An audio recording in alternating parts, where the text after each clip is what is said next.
진료실에서 제가 가장 많이 듣는 말 중 하나가 있습니다. 바로 수술도 안 되고 항암도 어렵다는 암 말기 진단이라는 절망적인 이야기죠. 너무 늦었다는 그 한마디에 많은 분들이 마음을 내려놓고 마지막을 준비하십니다. 하지만 저는 지금도 매일 내과 진료실에 앉아 그런 절망 속에서도 삶의 의지를 잃지 않고 생활 습관을 바꿔 회복의 길을 걸어가는 분들을 계속해서 지켜보고 있습니다. 저는 올해 91살, 지금도 현직에서 환자들을 직접 진료하고 있는 내과 의사 김영준입니다. 평생을 암과 만성질환으로 고통받는 환자들을 가까이서 보살피며 때로는 최신 의학기술보다 더 강력한 치료법이 무엇인지 깨달아 왔습니다. 제가 진료했던 수많은 환자분들 중 어떤 분은 아침 들기름 한 숟갈, 점심 전 생강차 한 잔, 그리고 설탕을 완전히 끊는 아주 작은 변화만으로도 3개월 시한부를 1년 넘게 이겨냈습니다. 그분은 병원에서 기적이라고 부르는 회복세를 보이며 남은 삶을 충실히 살아내셨습니다. 우리는 흔히 암을 거대한 적이라고 생각하며 그에 맞서 싸우기 위해 무언가 대단한 것을 해야 한다고 믿습니다. 하지만 제가 수십 년간 지켜본 결과 암세포를 순하게 만들고 몸의 회복력을 키우는 것은 바로 우리 주변의 아주 작은 습관들입니다.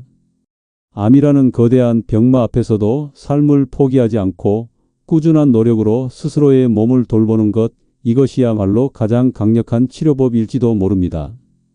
여러분은 음식과 생활 습관이 암세포를 순하게 만들고 회복을 앞당길 수 있다는 이야기를 들으면 믿어지시나요? 혹시 지금 여러분이나 여러분 주변에 누군가가 이러한 믿음으로 작은 실천을 하고 계시다면 어떤 변화를 경험하고 있는지 댓글로 남겨주세요. 여러분의 이야기가 다른 분들에게 큰 용기와 희망이 될 수 있습니다. 74살의 이정혜 님이 처음 제 진료실에 오셨을 때 저는 그분의 고통이 고스란히 전해졌습니다. 숨을 쉬는 것조차 버거워 보였고 폐암 말기 진단과 함께 폭수가 차올라 몸이 퉁퉁 부어 있었습니다. 이미 대학병원에서는 더 이상 해줄 수 있는 치료가 없다는 말을 듣고 오셨다고 했습니다. 그 말을 듣고 이정혜님은 깊은 절망감에 빠지셨지만 이대로 포기할 수는 없다는 굳은 의지를 보이셨습니다. 저는 그분께 복잡한 치료법이나 값비싼 보약 대신 아주 간단한 것부터 시작하자고 제안했습니다. 무언가를 더하려고 애쓰기보다 오히려 몸에 해로운 것을 빼내는 일부터 시작하신 거죠. 그분은 하루에 한 끼는 반드시 생채소와 통곡물 위주로 식사를 하셨습니다. 평소 즐겨 드시던 설탕이 가득한 음료와 과자, 그리고 모든 가공식품은 단호하게 끊어내셨습니다. 매일 아침 공복에는 들기름 한 숟갈을 드셨고 점심 식사 전에는 직접 달인 생강차 한 잔을 마시는 것을 습관으로 만드셨습니다. 저는 그분께 어려운 약이나 복잡한 보양식을 권하지 않았습니다. 그저 몸이 좋아하는 것을 주고 몸이 싫어하는 것을 멀리하는 단순한 원칙을 지키게 했을 뿐입니다. 놀라운 변화는 생각보다 빨리 찾아왔습니다. 단 2주 만에 폭수가 눈에 띄게 줄어들기 시작했고 한 달이 지나자 병원에서조차 그분의 회복 속도의 놀라움을 감추지 못했습니다. 이정혜님의 사례를 보며 저는 다시 한번 확신하게 되었습니다. 우리 몸은 이미 스스로를 치유할 수 있는 놀라운 능력을 가지고 있다는 것을요. 우리 몸은 좋은 것을 주면 즉각적으로 반응하고 나쁜 것은 곧장 내보내려고 노력합니다. 이 회복의 신호에 귀 기울이는 것이 바로 가장 중요한 첫걸음입니다. 잠깐만요. 이 이야기는 끝까지 들으셔야 전체 흐름을 알 수 있습니다. 특히 지금 암과 싸우고 계신 분들이라면 더욱더 오늘 전해드리는 내용을 절대 놓치지 않으셔야 합니다. 구독과 좋아요를 눌러주시면 더 많은 분들이 이 이야기를 들을 수 있습니다. 혹시 여러분은 요즘 어떤 생활 습관을 바꿔가며 몸을 돌보고 계신가요? 여러분의 작은 실천 이야기도 댓글로 나눠주세요. 암세포가 싫어하는 식사와 습관, 가장 효과적인 5가지 방법. 첫 번째, 아침 공복에 들기름 한 숟갈. 진료실에 오시는 환자분들께 제가 가장 먼저 권하는 습관 중 하나가 바로 아침 공복에 들기름 한 숟갈을 섭취하는 것입니다. 이정혜 님도 이 습관을 가장 먼저 시작하셨습니다. 들기름에는 알파리놀렌산이라는 불포화 지방산이 풍부하게 들어있는데 이것이 우리 몸속에 들어가면 혈관을 부드럽게 만들고 혈액순환을 원활하게 도와줍니다.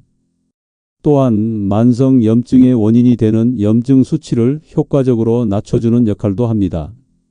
암세포가 염증 환경에서 더 잘 자란다는 점을 고려하면 염증을 줄이는 것은 암 치료에 매우 중요한 과정이라 할 수 있습니다. 이정혜 님은 폐암 말기 진단을 받으신 후 숨쉬기조차 힘들어 하셨습니다. 몸속에 염증이 가득해 온몸이 붓고 통증을 호소하셨죠. 제가 아침 공복에 들기름을 드시라고 권하자 처음에는 기름을 어떻게 먹어야 할지 망설이셨습니다. 하지만 꾸준히 드시면서 한 달 만에 몸에 붓기가 빠지고 통증이 완화되는 것을 느끼셨습니다. 들기름을 드실 때는 찬물보다는 체온과 비슷한 미지근한 물과 함께 섭취하시면 흡수율을 높일 수 있습니다. 주의할 점은 들기름은 열과 빛에 약해 쉽게 산패된다는 것입니다. 산패된 기름은 오히려 몸에 해로운 활성산소를 만들어낼 수 있으므로 반드시 냉장 보관하시고 개봉 후에는 빨리 드시는 것이 좋습니다. 여러분은 평소 어떤 종류의 기름을 사용하고 계신가요? 식용유 대신 들기름이나 참기름 같은 좋은 기름을 사용하고 계신지 한번 확인해 보시는 건 어떨까요? 두 번째, 생강차는 면역력을 높이는 자연 항암제. 많은 분들이 생강을 음식의 향신료 정도로만 생각하지만 생강은 그 자체로 강력한 자연 항암제이자 면역력 증강제입니다. 생강 특유의 매운맛을 내는 성분인 진저롤과 쇼가올은 우리 몸을 따뜻하게 데워 혈액순환을 촉진하고 면역세포를 활성화하는 데 큰 도움을 줍니다. 특히 이정혜 님과 같이 폐암을 앓고 있는 분들에게는 더욱 효과적입니다. 생강은 폐의 찬 기운을 몰아내고 따뜻하게 만들어주어 폐 기능을 회복하는 데 유익한 작용을 하기 때문입니다. 이정혜 님은 처음에는 맵고 독한 생강차를 마시기 힘들어 하셨습니다. 하지만 제가 폐암에 특히 좋다고 강조하며 점심 식사 전에 꾸준히 드시라고 권해드렸습니다. 한 달 후 그분은 더 이상 숨쉬기 힘들어하지 않으셨고 기침도 많이 줄었다고 말씀하셨습니다. 중요한 것은 식후가 아니라 공복에 마시는 것이 더 효과적이라는 점입니다. 공복에 생강차를 마시면 몸속에 더 빠르게 흡수되어 면역 체계를 활성화시킬 수 있습니다. 다만 혈압이 낮은 분들은 생강이 혈압을 일시적으로 더 낮출 수 있으니 섭취량을 조절하시는 것이 좋습니다.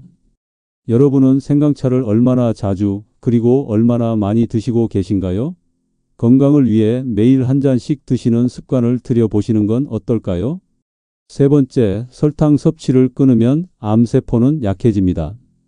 암세포가 가장 좋아하는 영양분은 바로 포도당, 즉 설탕입니다. 설탕은 암세포의 성장을 촉진하는 가장 강력한 연료가 됩니다. 따라서 설탕 섭취를 끊는 것만으로도 암세포의 활동을 약하게 만들 수 있습니다. 이정혜 님 역시 폐암 진단 후 단맛이 나는 모든 음식을 완전히 끊으셨습니다. 평소 즐겨 드시던 커피에 설탕 대신 꿀을 넣던 습관도 버리셨고 과일도 한 번에 많이 드시지 않도록 조절하셨습니다. 많은 분들이 과일은 몸에 좋다고 생각하여 과일즙이나 과일 주스를 드시는데 이는 오히려 암세포에 당분을 공급하는 것과 같습니다. 과일은 섬유질과 함께 천천히 흡수될 때 이로운 작용을 하지만 즙이나 주스 형태로 마시면 혈당이 급격히 올라가기 때문입니다. 그래서 저는 이정혜 님께 과일은 하루에 한 종류 이하, 그것도 한두 조각만 드시라고 권했습니다. 처음에는 너무 힘들어 하셨지만 설탕을 끊은 지 2달 만에 몸이 가벼워지고 피로감이 줄었다고 말씀하셨습니다. 여러분은 평소 식사 중 당분 함량을 확인해 보신 적 있으신가요? 우리도 모르게 섭취하는 설탕의 양이 생각보다 훨씬 많을 수 있습니다. 네 번째, 한 끼는 반드시 채식 위주로. 우리 몸의 면역력은 장에서 시작된다고 해도 과언이 아닙니다. 장내 미생물 환경이 건강해야만 면역세포가 제 역할을 할 수 있기 때문입니다. 채소의 풍부한 식이섬유는 장내 유익균의 먹이가 되어 건강한 장 환경을 만드는 데 필수적인 역할을 합니다. 이정혜님은 하루 한 끼는 반드시 생채소와 통곡물 위주로 식사를 하셨습니다. 고기나 가공식품 대신 신선한 채소와 곡물을 드시면서 장 환경이 눈에 띄게 개선되었습니다. 처음에는 소화가 잘 안 되는 것 같다고 하셨지만 점차 양을 늘려가며 생채소에 익숙해지셨습니다. 익힌 채소보다 생채소를 더 권해드리는 이유는 조리 과정에서 파괴될 수 있는 비타민과 효소를 온전히 섭취할 수 있기 때문입니다. 물론 소화 기능이 약한 분들은 처음부터 너무 많은 양을 드시기보다 조금씩 양을 늘려가며 몸이 적응할 수 있도록 시간을 주셔야 합니다. 여러분의 식단에서 생채소가 차지하는 비율은 어느 정도인가요? 오늘부터 한 끼 정도는 채소 위주로 식단을 바꿔보시는 건 어떨까요? 5번째, 식사 간격을 늘려 세포 자가 포식을 유도. 우리 몸은 공복 시간이 길어질수록 손상되거나 제 기능을 못하는 세포들을 스스로 청소하는 놀라운 능력을 발휘합니다. 이를 세포 자가 포식이라고 합니다. 암세포 역시 손상된 세포의 일종이므로 자가포식 작용을 활성화하면 암세포의 성장을 억제하는 데 도움이 될 수 있습니다. 과학적으로도 16시간 이상 공복을 유지하면 자가포식 작용이 활발해진다는 사실이 밝혀졌습니다. 이정혜님은 아침 공복에 들기름 한 숟갈만 드시고 점심과 저녁 2끼만 드시는 방식으로 식사 간격을 늘리셨습니다. 처음에는 배고픔을 참기 힘들어 하셨지만 시간이 지나면서 몸이 가벼워지고 머리가 맑아지는 것을 느끼셨습니다. 다만 체중이 너무 많이 빠지는 분들은 자가포식이 과도하게 진행될 수 있으므로 주의하셔야 합니다. 체중이 정상 범위 이하로 내려가지 않도록 신경 쓰며 무리하지 않는 선에서 공복 시간을 조절하는 것이 중요합니다. 여러분은 하루에 몇 끼를 드시고 계신가요? 혹시 3끼를 규칙적으로 드시고 있다면 한 끼를 줄여보는 것을 고려해 보시는 건 어떨까요? 암세포를 억제하는 생활 변화, 그 과학적 근거 4가지. 첫째, 지방 섭취는 줄이는 것이 아니라 바꾸는 것. 많은 분들이 지방은 무조건 나쁜 것이라고 오해하십니다. 하지만 지방 자체가 나쁜 것이 아니라 어떤 지방을 섭취하느냐가 중요합니다. 우리 몸에 좋은 영향을 주는 지방은 오히려 건강에 필수적인 요소입니다. 들기름이나 참기름처럼 식물성 지방에는 항산화 성분이 풍부하게 들어있어 세포 손상을 막고 염증을 줄이는 데 도움이 됩니다. 반면 트랜스 지방이나 튀김류, 마가린에 들어있는 가공된 지방은 몸속 염증을 키우고 혈관을 망가뜨리는 주범이 됩니다. 실제로 제가 진료했던 환자분들 중에는 식용유를 들기름으로 바꾸는 작은 변화만으로도 염증 수치가 현저하게 낮아진 분들이 많습니다.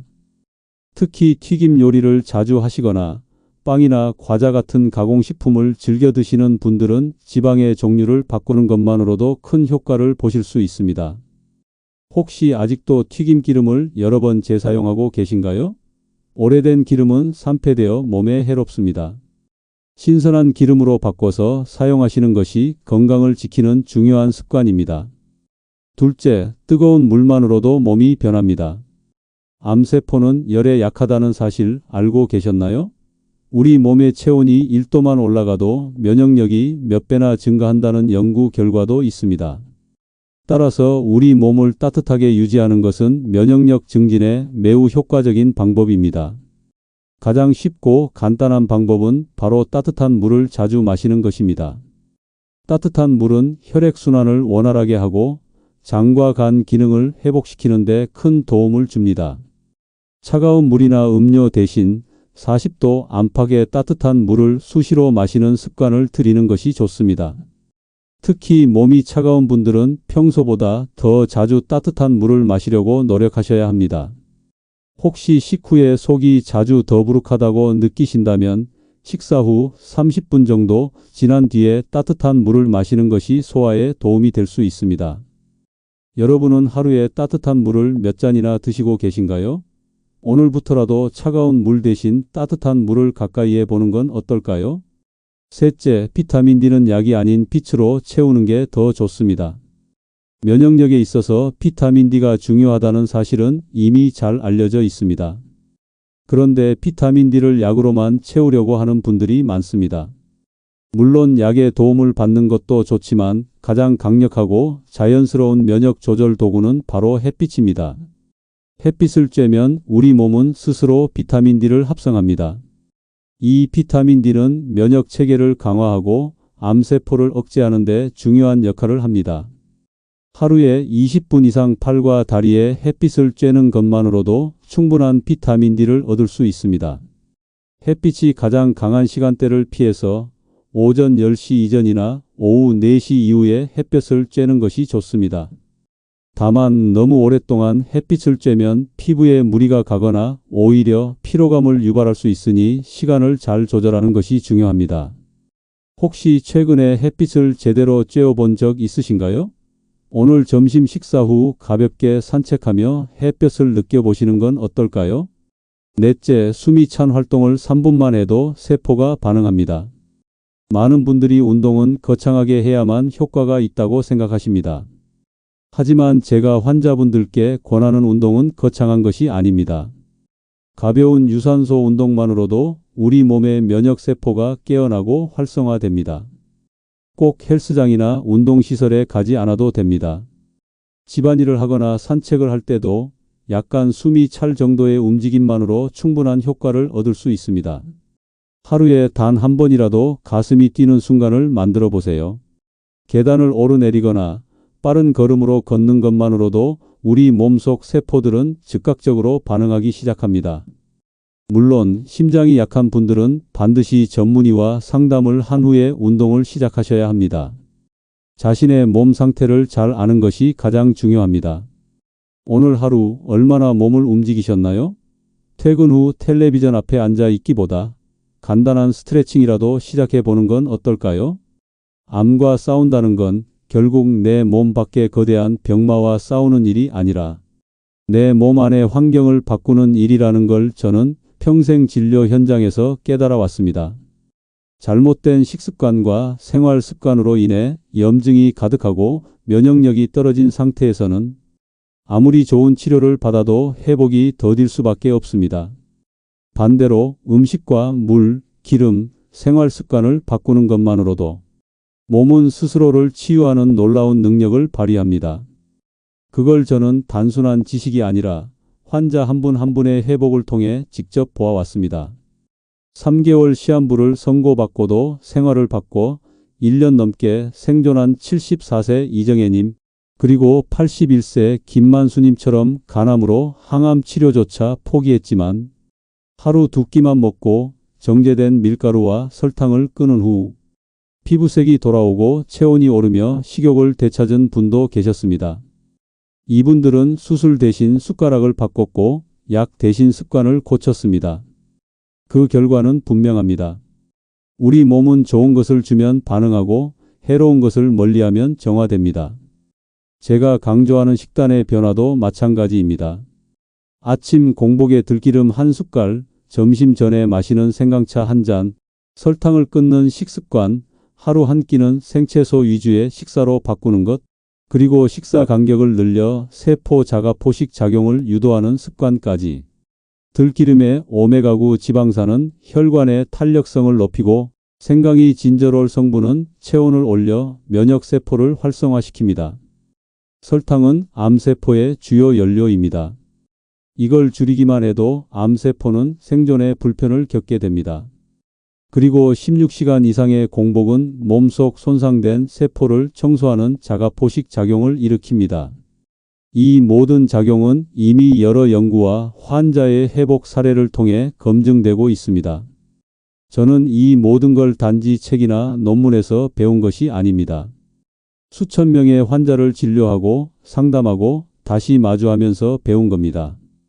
그래서 더 조심스럽고 더 신중하게 여러분께 권해드리는 겁니다. 거창한 보약도 고가의 치료도 아닙니다. 우리 몸이 원래부터 원했던 환경을 되찾아주는 일. 그게 바로 진짜 치료의 시작입니다. 물론 이런 생활 습관을 유지한다는 게 쉽지는 않습니다. 달콤한 음식에 길들여진 입맛, 차가운 물을 찾게 되는 오랜 습관, 오랜 시간 굳어버린 식사 패턴. 하지만 그걸 그대로 두면 몸은 점점 더 회복의 기회를 놓치게 됩니다. 트랜스 지방이 쌓이고 만성 염증이 깊어지며 면역 시스템은 더 이상 작동하지 않게 됩니다. 반대로 작은 실천 하나만 바꿔도 몸은 반응합니다. 입맛은 바뀝니다. 체온도 바뀝니다.